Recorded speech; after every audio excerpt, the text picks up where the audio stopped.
We begin tonight with breaking news. Legendary British director Tony Scott has died. Scott is the brother of Ridley Scott, and together they run Scott-Free Productions.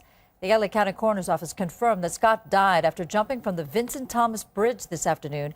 The Coroner's Office says the 68-year-old Scott's death is being investigated as a suicide. As we mentioned, Scott directed such classic action movies as Top Gun, Beverly Hills Cop II, Days of Thunder, and Crimson Tide. On the phone tonight, we have Matt Bellany. He is editor at The Hollywood Reporter. And Matt, thank you very much for being with us live here on Fox. No problem. My first question to you is, fellow director Ron Howard tweeted today, "No more Tony Scott movies, tragic day." What are you hearing from Scott's peers? Well, the outpouring has been, instant and amazing. He is one of the more, legendary directors of that genre. He, in the action genre, he's directed, classics. Top Gun is still a classic. It made Tom Cruise a star. Crimson Tide. He's very active. That's the interesting thing about this. He has been very active in the past few years. He directed Unstoppable in 2010. He was actually developing a sequel to Top Gun. So it's, we don't know all the details, and I'm sure that lots is going to come out, but it's something that, is very shocking.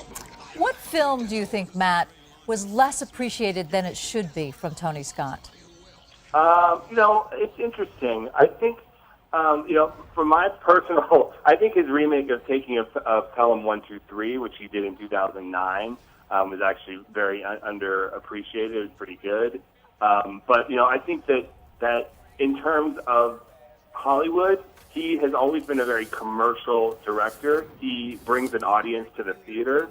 And, everything from Enemy of the State with Will Smith to Spy Game with Brad Pitt, Boy Scout, True Romance, which is one of the early Tarantino scripts that he directed. His body of work is very impressive, and it's a big loss for Hollywood. Indeed. Matt, obviously, on a day like today, Hollywood feels like a very small town. Did you hear anything from anyone you might have spoken to on the phone this evening about depression or any deep issue that might have caused today's apparent suicide to take place? We haven't heard this stuff. Most of the reactions that we're getting are from people that are reacting instantly on Twitter. I think that's mostly because it's a Sunday evening. The family's publicist has given a statement to The Hollywood Reporter, which has said we ask that his privacy be respected and that the family's privacy be respected right now. So we haven't heard anything that might suggest a cause or anything in his personal life that was going on. And in fact, professionally, if you look at how active he and his brother Ridley's company is, he was 68, Ridley is 74. They produced and Ridley directed Prometheus this summer, and they have about 5 to 10 other projects in development. They were sort of at the top of their game. And Scott-Free Productions is related to The Good Wife, which is nominated multiple times for the Emmys, and the Emmys are coming up shortly. Yeah, they have a very active TV production arm as well, and one of their shows is Good Wife. So, if that show does well at the Emmys, it will be a good thing for them. But it's one of those things where they are like in the upper echelon of Hollywood royalty. Such a shame. And I would imagine that this has had just an immense impact tonight. Thank you so much, Matt Bellamy, for being here with us on Fox 11. No problem.